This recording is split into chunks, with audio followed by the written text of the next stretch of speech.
Hello, friends. The 779th day of the war between Russia and Ukraine continues. In the Bakhmut sector, the Russians have completely captured Bodanivka, said a soldier of the 93rd Kholodny Yar Brigade with the call sign UTUB. Unfortunately, the settlement is already completely under enemy control. The Russians went beyond Bodanivka and were close to Chasiv Yar, but we had a counterattack, as a result of which we managed to push the enemy back from the northern side of Chasiv Yar towards Bodanivka, said a soldier of the 93rd Brigades. Also, according to him, between Yevhenii and Bodanivka, Russian troops, supported by 15 armored vehicles, went on the attack in the direction of the deciduous forest. The Ukrainian armed forces completely defeated the assault group. The enemy retreated to their original positions. As for Chasiv Yar itself, fighters from the field report that the enemy's forces and means are being concentrated near the city, combat equipment is being delivered, and rotation is taking place. Reconnaissance drones are deployed around the clock. The Russians constantly conduct reconnaissance in force. Preparations are underway for the main assault on the city. In the Avdiivka direction, the Russians advanced north of Berdichi. The enemy's advance is recorded in an area up to 1.2 kilometers wide and to a depth of up to 500 meters. The situation at the front yesterday, speaking in Parliament, was described by the commander of the Joint Forces Sodol. According to him, the Russian forces in the Kharkiv, Luhansk and Donetsk regions are 7 to 10 times more powerful than the Khortytsia group, which holds the front line in these regions. This is the Kharkiv, Luhansk, Donetsk regions. The enemy is 7 to 10 times larger than us. I'll give you a small example. A mechanized infantry, motorized infantry, rifle squad is, as a rule, 8 to 10 people plus a combat vehicle. A combat vehicle, it is now very difficult to use in defense because a new type of weapon has appeared, such as kamikaze drones or FPV drones. And this machine, it lasts up to half an hour maximum. Therefore, the main burden falls on the personnel of, let's say, mechanized or infantry units. So now we have 2 people left in the departments. Some departments have 3 or 4 people, Sodol said. He added that, according to tactical standards, this squad is given a guaranteed defense of 100 meters of front. If there are 2 of them, they can defend 20 meters of the front. The question immediately arises, who else has 80? And if we go further, then the platoon defends an area 400 meters by 300 in depth, and, with such manning as we have, there is no one to defend from 240 to 320 meters, said the commander. A similar situation, he said, is at the brigade level.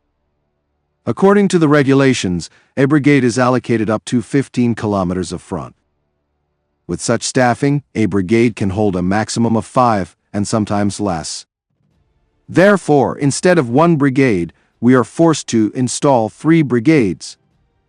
And these 2 brigades could be in the rear, in the middle of the country, where the personnel I could rest, replenish myself, get weapons, carry out normal training in order to create later, or go to replace the brigade that is defending, Sodol said.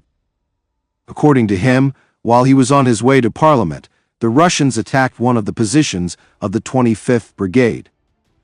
No one retreated, everyone died, and the position was, as I reported to you, 3 people, Sodol said. The commander made all these statements while convincing the people's deputies to vote for the mobilization bill. Apparently, this is why it was necessary to talk about the problems at the front. Because the Ukrainian command usually does not use such negative rhetoric publicly. Other Ukrainian military officials report their units are at less than half strength. 350,000 people need to be mobilized. Our de facto brigades are, at best, 40% staffed. We need about 100,000 just to plug the holes, another 100,000 for reserve, and about 150,000 for demobilization, said the lieutenant of the 47th Brigade Miller. Russia's attacks on Ukrainian energy continue. In the Dnipropetrovsk region at night, a drone damaged substation equipment. Household and individual industrial consumers were partially de-energized. Today, power went out throughout the entire right bank part of the Kherson region, local authorities report. This is due to shelling of critical infrastructure. The lack of light led to breakdowns in the water supply system. Let me remind you that yesterday, the Russians dealt a powerful blow to the energy system of Ukraine, hitting, among others, the Trypillia thermal power station near Kiev. It was, as authorities reported, completely destroyed. About 6 rockets flew into the turbine hall of the station. Parliament began to wonder where the billions went to strengthen this and other stations, which after the winter of 2023 were intensively strengthened to protect against such attacks. Specifically for the Trypillia station, it was stated last year that the facility was equipped with 100% physical protection.